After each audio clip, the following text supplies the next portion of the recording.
All right, in the name of the Father, the Son, the Holy Spirit, one God, amen. Does anyone know what today is? Wednesday? July 12th. Other than Wednesday? Other than July 12th, huh? The Feast of the Apostles? Okay, good. So on Sunday, we're going to read an interesting gospel. It's going to be from the Gospel of Matthew. I'll just read you the first bit of it. It says, "At that time, the disciples came to Jesus and asked, 'Who then is the greatest in the kingdom of heaven?'" Okay, so right off the bat, this question reveals something about the apostles, something noteworthy, I think. It reveals this relationship that the apostles had with Christ. And it's one that the church wants us to it highlights it and wants us to kind of think about. And it gives us insight into their hearts, right? And so why is this important?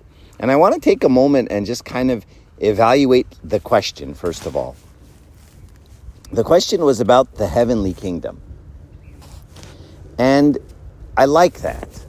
They didn't get together and ask him about the earthly kingdom. They didn't ask him, how should we be successful in life? How should I manage work and church? What's the best way to raise my kids so they don't do drugs? How do I get my kid to be a doctor? Right? They didn't ask him the things we asked. How do I get a better job? Can you pray for me that, I win the lottery? People have prayed for those things, by the way. How do I get blessed in life? Right? And sometimes these are the questions we ask of the church, right? And so what are we asking for? The earthly kingdom, right? And church becomes a way, just like a means, to get to the good stuff, right? And the good stuff is the money, right? Success, good health, all the things that we want on earth. And so we just kind of use church and we're like, let's just get to the, what really matters, okay? And you can see that, they've learned something from Christ, right? Because at some point Christ told them, seek ye first what? The kingdom of God, and all these things shall be added unto you, right? So clearly they picked something up because he told them, seek first the kingdom of God. And who knows, maybe they used to ask about dumb stuff, but eventually they figured it out. And they did. They used to ask him about secular matters every once in a while. They would ask him about the Roman Empire, right? In fact, right before the ascension, they gathered around him, and they asked, Lord, at this time, are you going to restore the kingdom of Israel? Right? So they still think the kingdom of Israel, like David and Solomon and all the glory, they're still thinking about that stuff right before the ascension. So they still didn't fully get it. But eventually they got the scoop, and it's like, this isn't about earth. It's not about this kingdom, right? And once we reduce religion, we reduce Christianity to just being a way to profit on earth, then we've just totally, cut it off at the knees, right? And that's really not what it's for, And we do this in a variety of ways, right? One of the ways we use the church to profit earthly, maybe it's not for money or medical school, but maybe it's for fame. Maybe it's for attention. Maybe it's for power. Do people go to church to get power? Yeah, of course, right? Do people go to church to get attention? All the time. Do people go to church so they can control and have authority, and this is the place where, I flex and I know stuff, and yeah. Do people use church for their own private gain? Yeah. Right? So we turn church into earthly things all the time. I remember one time, I was talking about not showing yourself, like not showing off, not like boasting in church, not, using your talents to boast. And I was talking about like bazaars, and I kind of made a joke, the bazaar, everyone's like, oh, my kufta is better than her kufta, right? And, and everyone's flexing on everybody else and trying to, and someone said, well, then why else do you do it? Like, her world was so skewed with church. Like, she had been raised that the only reason you do anything at church is so that people know. So that the people will know we helped. Let Abuna know you did something. Let everybody know we paid for this. That we donated this. Let people know that we cooked a long time. And you're like, oh, dear God, what's happened to you? Like, that's it? That's what you've reduced it to? You're using church to let all these people know that you're amazing? And you don't even care about God. You just want the people to know? And she just kind of was like, well, why else do you do it? No one had told her, no one dropped the rest of it on her. Like, there's other things. Right? So the first thing is they asked about the kingdom of God, which is great. The second thing is it shows that Christ is their teacher. Christ is their teacher. And every little thing that comes into their hearts, they open it up and they just tell Christ about it. And they're open to learning and presenting their thoughts and their feelings to God. Right? And they wanted an answer and they wanted it directly from Him. And this is essential in our spiritual lives. And this is actually really important and something we don't do enough of. Our goal is not to be connected with the Bible. Our goal is to be connected with God of the Bible. Our goal is not to be connected with the church. Our goal is to be connected with God of the church. Not the hymns, the God of the hymns, right? And so our objective isn't just, let's learn the Bible. Hey guys.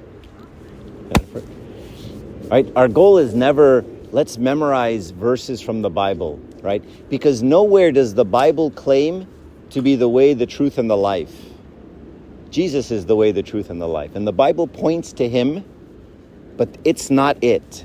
It's not Him. It starts us on that relationship, but it's not the relationship, right?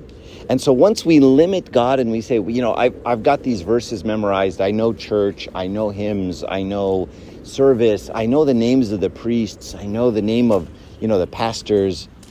Well, now I've reduced God to something very simple, very silly, very small, very earthly, right? And so the first thing that these guys are showing us, the apostles are showing us, that they're asking Jesus directly. They're like, you tell me, right? And sometimes we don't do enough of that. Sometimes we want people to tell us, like, let's go ask a priest, let's go ask a pastor, let's go ask a spiritual guide. Tell me what I should do. Tell me what should happen here. How should I handle this situation? And it's like, why don't you ask God directly, right? Develop that relationship with Him before you develop a relationship with someone else, right? And sure, a spiritual guide can help us, and a pastor can help us, and a priest can help us, but that's not the relationship I want. I don't want a relationship with a priest. I don't want a relationship with a guy. I don't want a relationship with a person. I'm not interested in that, right? I want a relationship with God Himself, right? And so you see that sometimes we just kind of get a little carried away with other stuff, right? I want a relationship with the Bible. I want to memorize the Bible. No, you don't. I want a relationship with God, who happens to be talked about in the Bible. See the difference, right? And once I limit it, that relationship to verses and to songs and to whatever, now I have a problem, right? I've limited. So when they wanted to know who's the greatest in the kingdom of heaven, which is kind of not a great question, they just asked Him, right? Even if it's a silly question, it's okay to ask silly questions. It's okay to ask frustrated questions. It's okay to ask angry questions. Why am I like this? Why did you do this? Why did this happen? That's okay, right? And it's okay to ask something silly, like which one of us is greatest? Which, is just kind of not okay, right? Like, who does that? Who goes up to Jesus and says, which one of us is the best? I mean, you're totally not getting it at that point, right? When you want to know who's the best. And it didn't bother them if the question was silly or arrogant. They just had that openness. They felt so comfortable with Him that they could ask Him anything. And that really should teach us something about Him, right? Because He is God. He's like way above us, right? So you take the highest person Pope, Archpope, Pope squared, whatever you got, right? And you say, wow, you're Pope squared, okay? I can't even talk to you. And then you take like Pope cubed, okay? And then you take Jesus, and now He's way down here. He's so simple. They joke around with Him. They talk with him. And so as you guys grow up and you become adults, don't ever become adults, but if you do, and you find that people can't relate to you or can't talk to you or young people can't approach you, something's wrong. Especially if it's in the face of I'm a Christian, I'm up here, right? There's a problem there, right? Because Jesus was that approachable, that his disciples would come up and ask him silly questions. Like, hey, so, who's the best? And as adults, we don't always ask what's in our hearts. As you become an adult, you become more closed off, right? Because, little kids will say anything. One of the kids once came up to me, Janet's kid, and he says, "Where did all your hair go?" I'm like, "You piece of garbage," right? But then I didn't say that. So the kid will say anything. Kids say anything, right? We've all had a kid come up to us and say, "Wow, you're really fat," or something inappropriate, right? And that's the beauty of kids. But then as you get older, you get guarded, right? And you start thinking more, and you start processing, like, who's this person? Should I trust them? Should I reveal what's in my heart? And the older you get, the worse at it you get. You get more and more closed off, right? And you guys, when you're young, when you're 10, you've got 20 friends, right? Anybody who kicks a ball the way you kick a ball, that's a friend. That's a good friend, okay? Then you get older, in high school, you have your little clan. You get to college, maybe there's 2 or 3 people you like. You get to become an adult, the circle shrinks. And you just get pickier and pickier and pickier. And you used to have a lot of friends like, yeah, but, I'm done with her. You know what she said? She's out, he's out, she's out, he's out. Next thing you know, it's me and 2 other people, okay? And we get like this. It's not good. And we reveal less and less about ourselves. And people know less and less about you. And you're more guarded and you're more untrusting and you're more cynical, right? And you just don't believe there's good in people. And you're like, you're going to tell someone else that about yourself? You're going to share that in a circle? And we hide things from ourselves, from people. Especially when I become a man of prestige, or a woman of education, or someone who's in a high position, right? I certainly don't let anyone just talk to me a certain way, right? I don't want to share what's in my heart. Like, I'm the boss, I'm the CEO, I'm the priest, I'm the bishop. I can't just tell you what's wrong with me. I can't just share that. I have to give a cachet. I have to give a certain aura. I have to give off a certain vibe, right? But the disciples weren't embarrassed to ask. Like, hey, they would just ask questions, just like a kid does. And that's wonderful, right? That these adult apostles were like that with Jesus, and that they opened their hearts up to him, directly to him. There's a lot of lessons to learn in that. Be like a kid, open up your heart, and do it directly to Jesus, right? And focus on that relationship with him. It's not about the Bible or the hymns or the church or the rituals or the dogma or the theology, right? Those are just kind of the rails, right? Like the creed, the apostolic creed, that's not what we believe, right? That's just, like when you're driving on a mountain road, right? And if you go off the cliff, you die, right? So they put a railing all along the mountain road, right? So you don't die. That's what that is. That's what the creed is. It's not the road. It's just the railings on the road, right? It just says you got to stay in here, And sometimes we get a little bit too concerned as a church of, you have the sheep, right? The flock of sheep, and we all become the guard dogs, like the sheepdogs, right? That are just like barking every time one of the sheep leaves. Like, no, stay here. You got to do this. You got to do this. Here's a rule. Here's the this. Here's the that. Act like this. Don't act like that. And we're telling people how to act and how to, and we're, hurting them, all right? But that's not what Jesus told us to do, is it? What did Jesus say? I am the shepherd, and the sheep know my voice, right? So don't tell people where to go and what to do. Just look up at the shepherd. He's right there. Follow the shepherd. Follow the sound of his voice. right? So instead of looking down and saying, I got to act like this and do this ritual and not do this and fast like this, and you're looking at the ground where to go, you don't have to look at the ground where to go. You just have to look up and follow the guy. It's much more simple than that. And that's the way a child follows, right?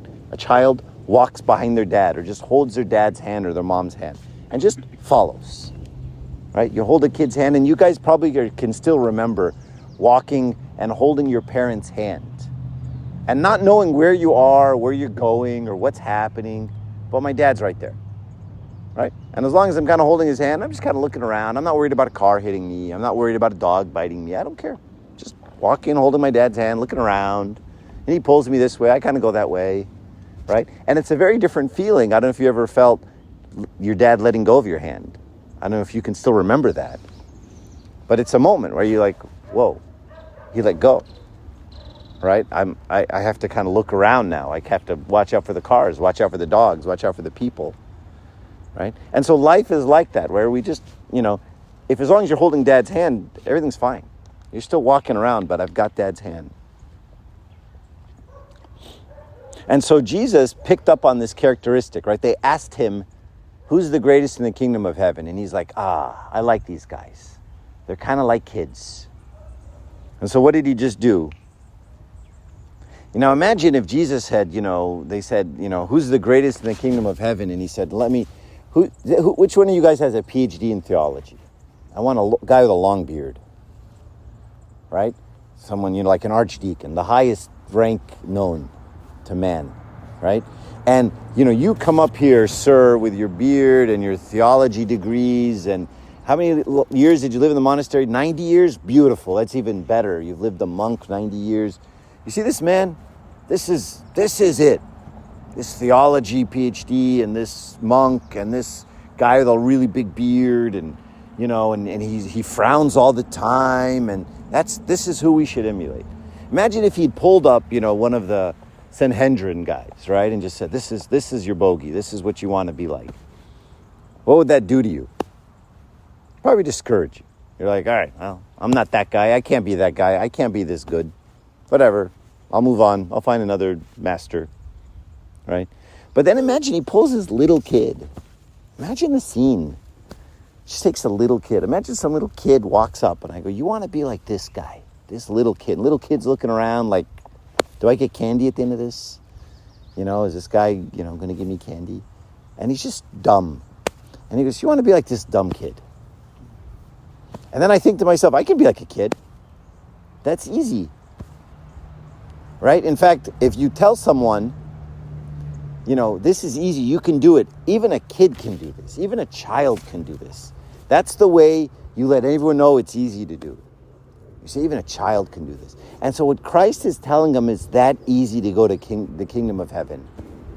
It's that easy. A kid can do it. You can too. And sometimes we overly complicate Christianity. And we make it into this complicated thing.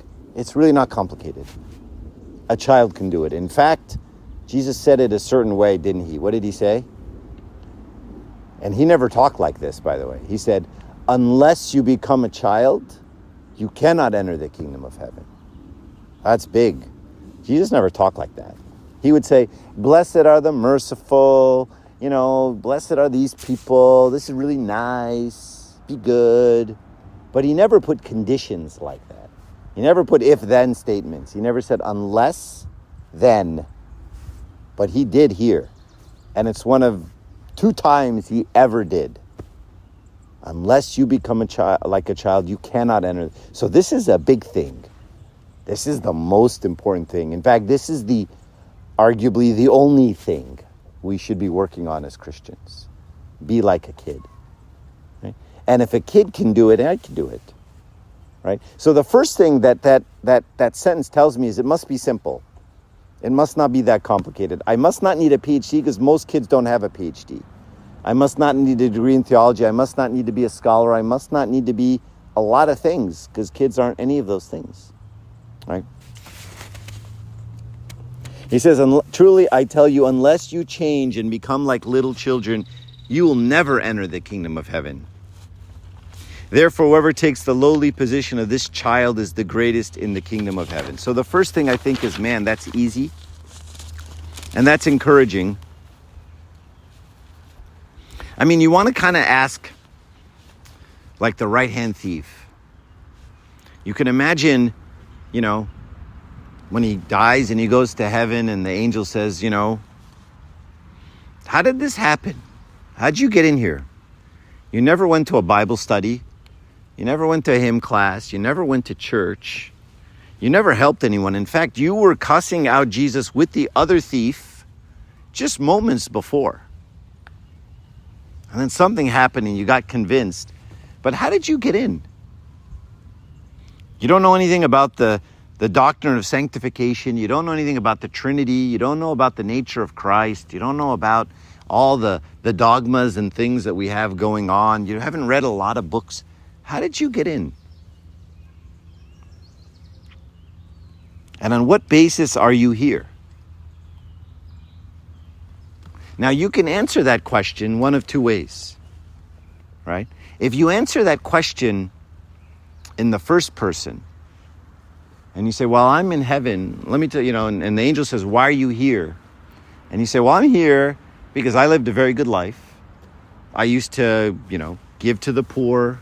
I'm very righteous. I stayed away from sin. I fasted. I went to Kenya. I did all of these things. If you start answering that question in the first person, you have a problem. Because you're associating your righteousness with yourself. But that's not the reality, right? You have to answer that question, in the third person? Why are you here? Well, that's because he died for me. And he gave me virtue. And he gave me grace. And he loved me. That's why I'm here. And so when you ask the right-hand thief, how'd you get in? How'd you come to heaven? You're like terrible. You don't do any of the things we do here. His answer is, the guy on the middle cross told me I could come. And that's all he has to say. The guy on that middle cross told me I can come. Right? And so it is that simple. Right? And that's the perspective a child has that we don't have. We make it too complicated. And then we make it complicated because we think that it's us doing it. Right? Because if I give a kid, if I ask you, you have $100 in your pocket, and I say, hey, where'd you get that $100 from? You're like, well, I work now. And, I have a job, I toil, I labor, I go to work every day, I got an education. That's how I have $100. If you asked me, Mark, hey, I noticed you got some, couple $1,000 in your bank account, where'd those come from? I say, I'll tell you where it came from. My degrees, my work, all the things I do. But if, a child has $100, you say, where'd you get the $100? Says, my dad gave it to me. This comes from my dad. It's not mine. Well, the adult, that $100 isn't his either, right? It's also a gift, isn't it? He just doesn't recognize it. He thinks it's his. And that's the difference between an adult and a child. A child will tell you, oh yeah, it came from my dad. An adult won't say it came from my dad. He say it came from me. Right? And so once we start attributing righteousness to the things we do, then we have a problem. Children don't do that. Anything you ask a kid, you say, what do you have? You're like, yeah, my dad gave me that. My mom gave me that. In fact, nothing I have is mine, right? Everything I have came from my parents.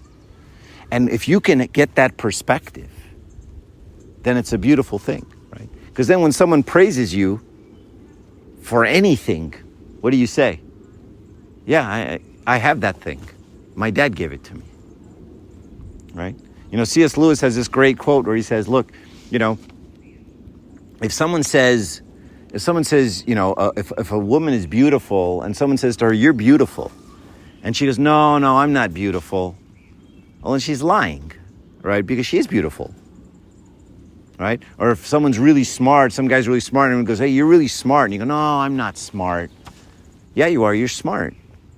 Don't lie. Don't say you're not smart. That's not humility. That's just lying, right? What's the right answer? I am smart. My dad made me smart. I am beautiful. My dad made me beautiful. Everything I have isn't mine. Everything is a gift, right? So I can't boast in anything, you know? And so then service becomes just that, right? And you really start to internalize it. You know, like, you know, the iconographer was at our church today, one of the three guys who did the church. And he's an amazing artist, right? But that's a gift from God. You know, like, I can't draw a stick figure to save my life. Is he better than me? Can he say, I'm better than you? No, he has a gift. I didn't get that gift, right? I mean, I just got the gift of good looks. He didn't get that, right? Yeah, I said it, right? So, well, he has more hair than I do. That's okay. Anyway, so, but you see, right? It's not a matter of, you know, you can't boast in anything. Everything I have is a gift. Everything's from my dad. Every $100 is from my dad. So that's the first thing I learned when he says, you have to, unless you become like a child, is it's got to be simple. Second thing, it's really hard. Right? Because once you've gone through that cynical process, once life has beat you down, once people have turned on you, once people have stabbed you in the back, once people have burned you, once people have hurt you, it's really hard to be simple again. Right? I don't trust as easily. Right? I don't trust nearly as easily as I used to. And that's the way adults become, right? We get really jaded. We get really bitter. We get hurt, right? And the problem with getting hurt is, you know, when you get a cut, it scars. And the scars don't go away that easily. And then you get more scars and more scars and more scars. And after a while, you got a lot of scars. And scars don't heal that well. And so now, every time something happens, it reminds you of a scar. Like someone talks a certain way, you're like, oh yeah, I know your type. I remember 10 years ago what someone did to me. I remember 5 years ago what someone said to me. I know how other people have hurt me, right? And we accumulate these scars, and we start to, out of necessity, as natural protection, cocoon around ourselves. And kids don't do that, right? You watch two kids playing, and then one kid will take the train from the other kid. Then the other kid who just got the train taken away, he'll just look at him, go, pow, hit him right in the face, right? Beautiful. Kid cries, moms come in, Habibi, no, we share, right? And then they share. And then after a while, you know, one mom looks at the other mom and says, you know, your kid's kind of violent. She goes, oh, really? Well, your kid's a jerk. Oh, yeah? Well, that's because your husband's a piece of garbage. Oh, yeah? Well, your mama, right? And next thing you know, they're off to the races. And then they call their husbands, like, you know what she said to me? Oh, really? Let me go talk to her husband. So then the husbands start getting into it, right? And they start saying, oh, you know what? Your wife's a piece of garbage. Oh, yeah? Let me tell you about your mama. And then, you know, the families start getting into it, right? And, you know, we've seen family wars, right? Where this family doesn't talk to that family, right? And then these 10 people don't talk to these 10 people, okay?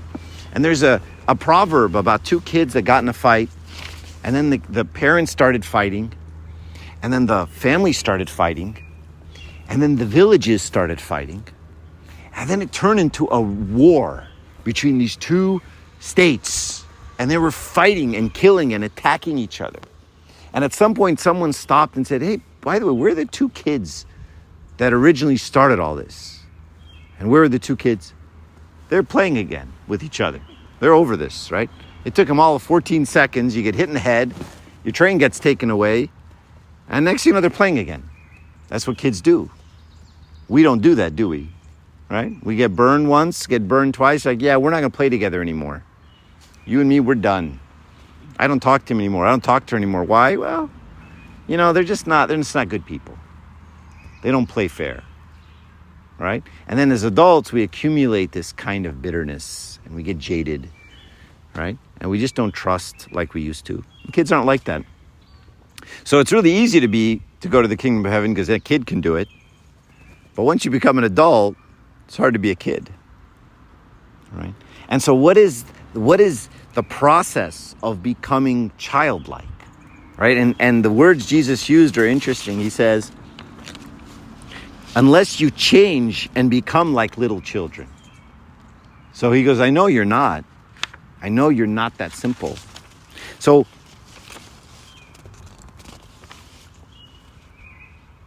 I'm sorry. So it's a lot of work to become like a child. In fact, one can say it's impossible, especially after all the things I've been through. And some of us have been through serious trauma, big issues, real hurt, real pain, real things that have happened to us.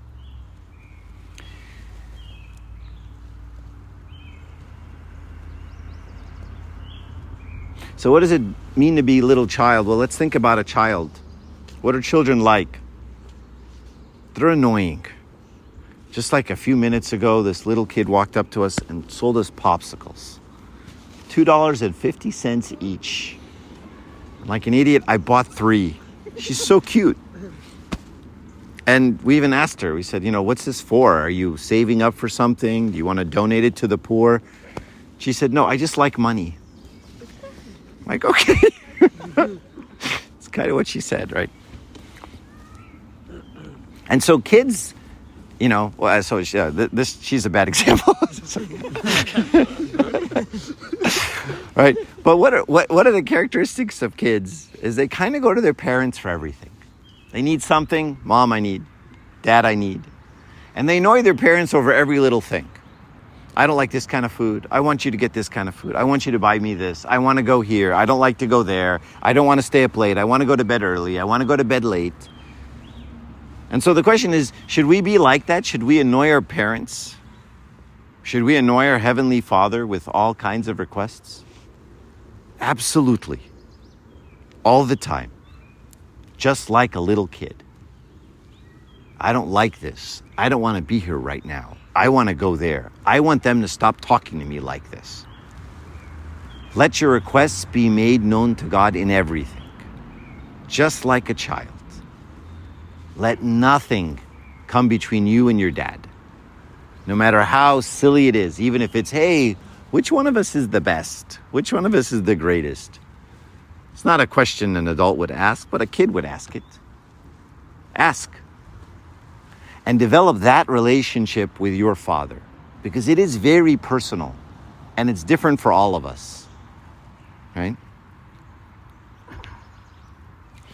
There's a quote by Saint Faustina. She says, when I see that the burden is beyond my strength, I do not consider or analyze it or probe into it. And let's just stop there. We all do this as adults. We overthink. This thing, the noodle up here doesn't stop working. And we try to figure it out. Try to analyze it. Try to solve it. Try to make sense of it. Try to figure out who did what. What should I do? How should I stop what's happening? This person must have said that. So if I tell this person that, they'll tell this, and we do the math, right? So she says, when I see that the burden is beyond my strength, I do not consider or analyze it or probe into it. But I run like a child to the heart of Jesus and say only one word to him, you can do all things. And believe me, all of us have been in that position, right? Where the burden just seems too big. It's just too much. And then she says, I just stop. I don't analyze. I run to the heart of Jesus like a little child. And I say, you can do all things. And then I keep silent because I know that Jesus himself will intervene in the matter. And as for me, instead of tormenting myself, I use that time to love him. Is that beautiful? And so many times we torment ourselves, right? You can imagine I'm sitting with my son, right? And he's 6, okay? And we're sitting next to each other. And then this 8-year-old boy starts walking up. He's a bully, okay? And all of a sudden my 6-year-old gets scared of the bully. And I'm like, what's wrong? Why are you scared? He's like, well, that 8-year-old is walking over here and that kid's a bully. I'm afraid of him. Afraid of him? You're sitting next to your dad, bro. You know how much I bench? Right? Like, you're really scared of the 8-year-old? I'm 50. Don't worry about the 8-year-old. We can take care of the 8-year-old. Right? But in fact, if my son is still scared of the 8-year-old, something's weird, right? If he's sitting next to his dad and the 8-year-old's threatening him, I have to ask, why are you scared? Don't you trust me? Do you think I'd let an 8-year-old kid hurt you? And then all of a sudden I'll take it personal, right? This all of a sudden becomes about me. Like, wait a minute, we got to talk here because you don't think I'll protect you? You don't think I'd jump in front of a lion, let alone an 8-year-old? Right? So something's weird if you think that 8-year-old's going to hurt you. Your dad's going to kind of be offended, isn't he? Right? So how often do we do that? Right? Some little whatever happens in the world, some nothing. And all of a sudden we're scared. What am I going to do about it? How am I going to react when this 8-year-old nothing comes at me? And you're like, God's looking at you like, really? I'm right here. And then I keep silent because I know that Jesus himself will intervene. And as for me, instead of tormenting myself, I use that time to love him. And that would be the best reaction. Just turn to dad, grab his arm and say, I love you, dad. And not even look at the 8-year-old. Right? And so this is what small children do, right? They run to their parents. Even when they sin, even when they mess up. Right? Sometimes you'll see, and you guys are a little too old for this, but when a kid's little, they'll mess up and they'll feel so bad about messing up. And they know that they messed up against their parents. They broke a vase or did something. They'll run and hug their parents and say, I'm so sorry. Even though they know that their parents may punish them for doing the thing that they did. But they still find consolation in their parents, even though they're worried about their parents. And they'll confess to their parents, right? Because that's where the consolation is going to come from. All right.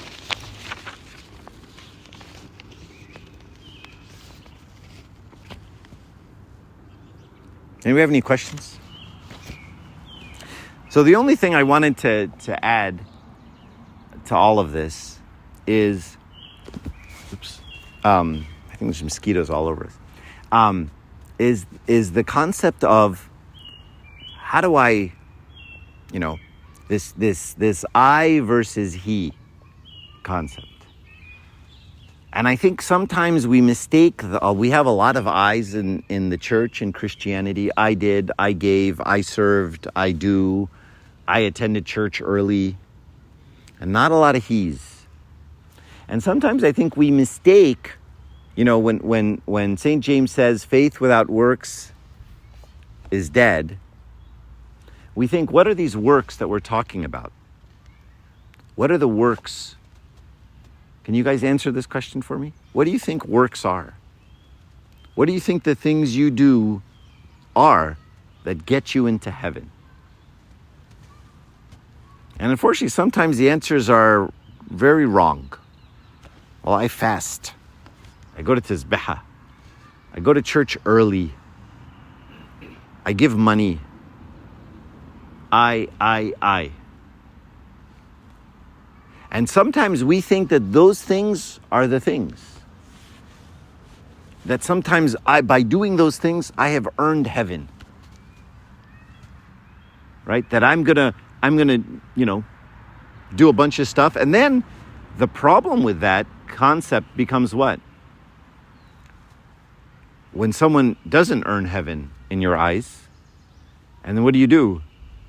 You judge him, right? Because he's not doing what I'm doing. He didn't come to the Wednesday meeting. He didn't serve in the church. He didn't make Urban.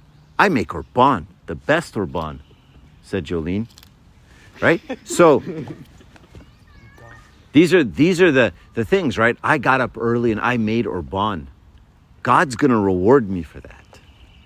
I earned a little bit of heaven by doing that. And then I look around at other people and go, oh, you didn't get up early? You didn't make Urban like I did? Huh? Too bad. Too bad you suck. Right? So We have to be very careful sometimes that these things that we do, these spiritual practices that we do, this is not getting us into heaven. This isn't earning anything. Heaven is a free gift. Heaven is by the blood of Christ. Right? Even our virtues, we don't earn. We don't accumulate ourselves. Our virtues are a gift. Last week, Abuna Krulus gave a sermon on meekness, and he said, meekness is a gift from God. Everything good is a gift from God. Why? Because if it isn't a gift, I can boast. And the other problem is, God is not going to give me a gift that's going to ruin me. Right? So meekness kind of becomes this baseline thing. Right? Because if I give you something and you're going to think it's yours, well, then you're going to get all judgmental and you're probably going to go to hell. So I'm not going to give it to you. I'm not going to let you damn yourself with this thing. Right? So everything we have is a gift. Right? Every $100 we own is a gift. Sorry. Is that your alarm? No. Time to end? Every hour. Every hour on the hour. Okay. All right. So the last thing I'll end with is this instruction of becoming like a child. This isn't given lightly. Can you think of someone who's very old but seemed very young?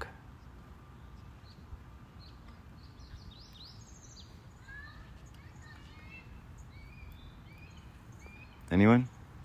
Someone who was before all ages, but yet seemed like a baby. You?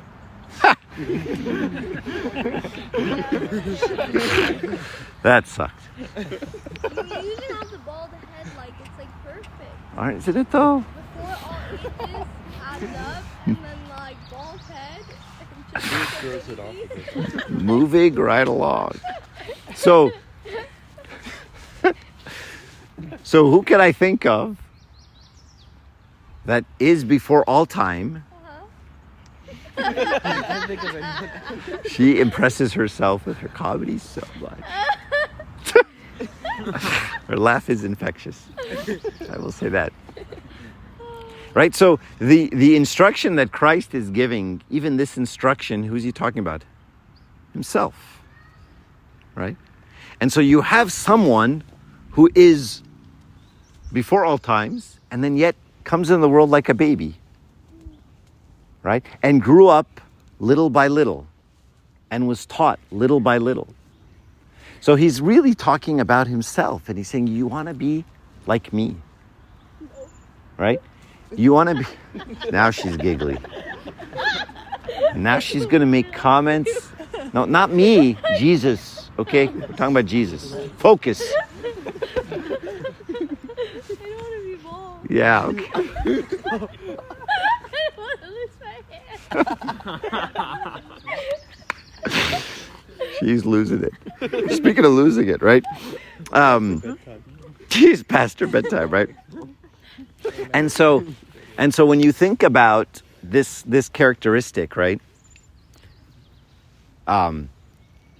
Sometimes we ask ourselves, what's the most humble thing, the most, humbling thing Jesus did?